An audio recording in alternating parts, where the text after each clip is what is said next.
वाराणसी शहर की तंग गलियों में एक छोटा सा लड़का रहता था। नाम था भोला शंकर।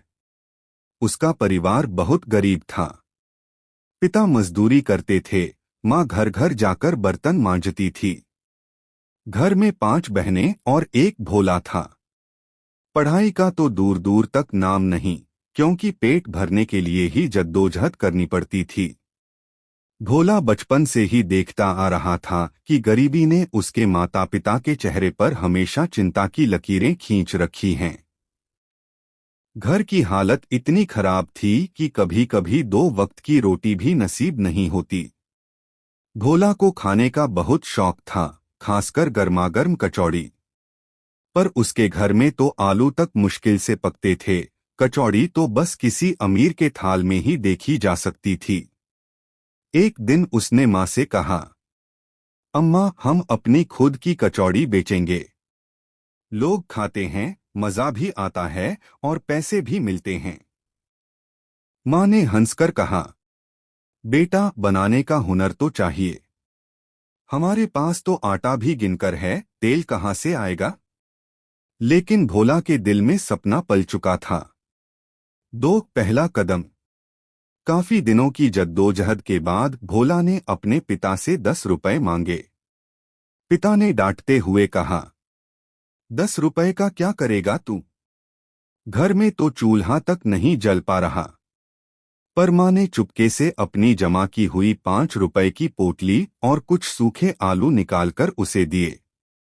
भोला ने उन पैसों से थोड़ा आटा, तेल और मसाले खरीदे और पहली बार खुद से कचौड़ी बनाने की कोशिश की। कचौड़ी पूरी तरह परफेक्ट नहीं बनी, पर उसका स्वाद खास था। पड़ोस के बच्चों को बांट दी। सबने कहा, वाह भोला, तेरा हाथ तो बड़ा स्वादिष्ट है। भोला को हौसला मिला। अगले दिन उसने 10 कचौड़ियां बनाईं और गली के मोड़ पर खड़े होकर बेचने लगा। पहली बार में ही उसकी सारी कचौड़ियां बिक गईं और हाथ में पूरे 20 रुपए आ गए। उस दिन भोला ने घर आकर माँ से कहा, अम्मा, आज पहली कमाई से तुम्हारे लिए दूध लाया हूँ।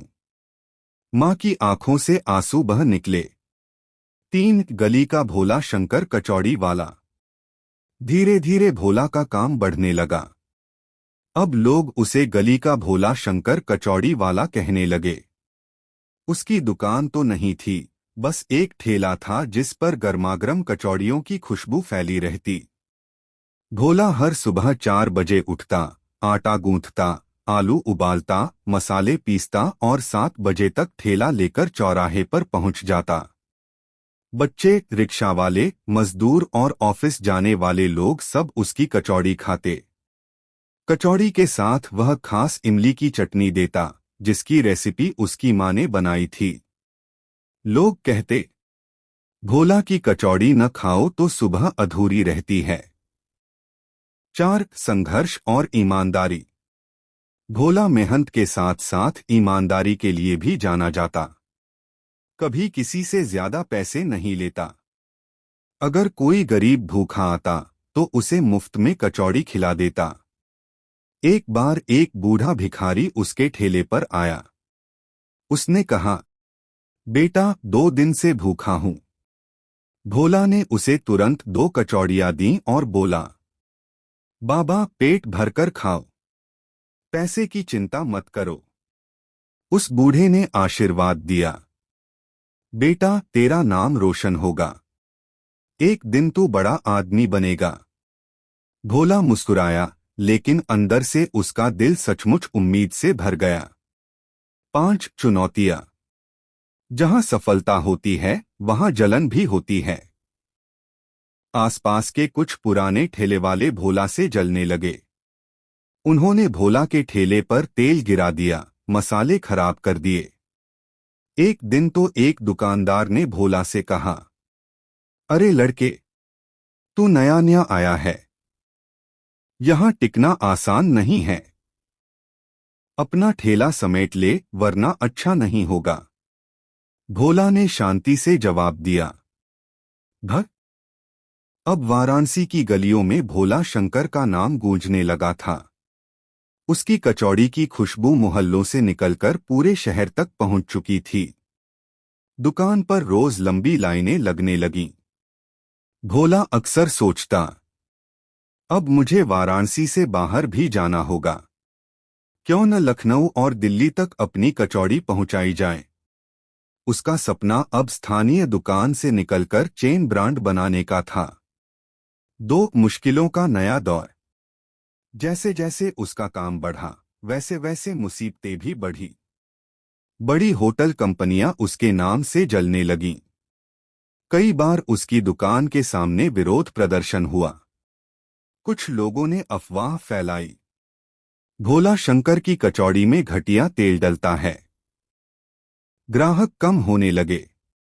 भोला की रातों की नींद उड़ गई।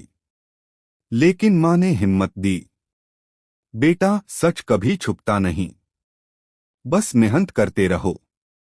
भोला ने फूड सेफ्टी विभाग से सर्टिफिकेट लिया, साफ सफाई और क्वालिटी पर ज्यादा ध्यान दिया।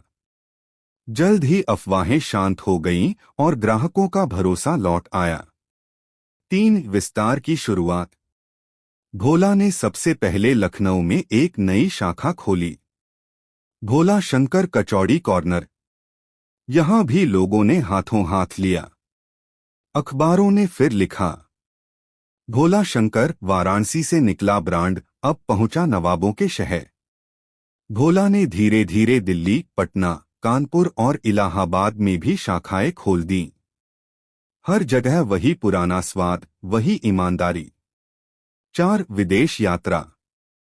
एक दिन भोला को एक बड़ा ऑफर मिला।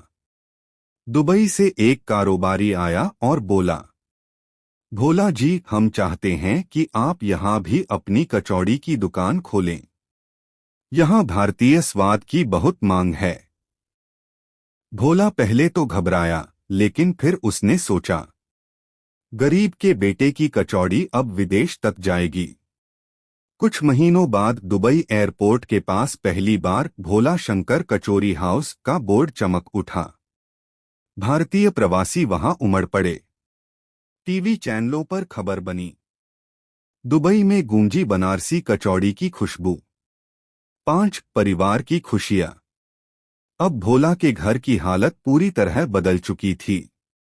कभी जो झोपड़ी थी, अब वहां पक्के मकान खड़े थे। बहनें पढ़ लिखकर अच्छी नौकरियों में लग गईं। पिता अब काम नहीं करते, बल्कि दुकान पर आकर बेटे की सफलता देखकर गर्व महसूस करते। माँ रोज मंदिर जाकर भगवान को धन्यवाद करती और कहती, हे भगवान, तूने मेरे बेटे को सिर्फ नाम ही नहीं दिया, बल्कि हजारों भूखों का पेट भरने की ताकत भी दी। 6 समाज सेवा का बड़ा कदम। भोला ने अब तय किया कि वह सिर्फ बिजनेस नहीं करेगा, बल्कि समाज के लिए भी काम करेगा। उसने अनाथ बच्चों के लिए फ्री मिड डे मील योजना शुरू की। हर दुकान से रोज 50 कचौड़ियां गरीबों को मुफ्त दी जाती। उसने भोला शिक्षा निधि बनाई, जिससे गरीब बच्चों की पढ़ाई का खर्च उठाया जाने लगा। धीरे धीरे लोग उसे कचौड़ी वाला समाजसेवी कहने लगे। 7 राजनीति का ऑफर। उसकी लोकप्रियता इतनी बढ़ी कि कई राजनीतिक दलों ने उससे चुनाव लड़ने का प्रस्ताव दिया। लेकिन भोला ने साफ कहा, मेरा काम राजनीति करना नहीं है, बल्कि लोगों का पेट भरना है। मैं कचौड़ी बेचते बेचते ही खुश हूं। यह सुनकर लोग और भी उसका सम्मान करने लगे। 8 एक और चुनौती। सफलता के बीच एक बड़ी समस्या आई। एक बड़ी विदेशी फूड कंपनी ने उसकी रेसिपी कॉपी करके मार्केट में बेचना शुरू कर दिया। कीमत कम रखी और विज्ञापन में कहा, असल बनारसी स्वाद अब हमारे पास। कई दुकानों पर असर पड़ा। भोला ने वकील से सलाह ली और अपने ब्रांड को ट्रेडमार्क करवा लिया। अदालत न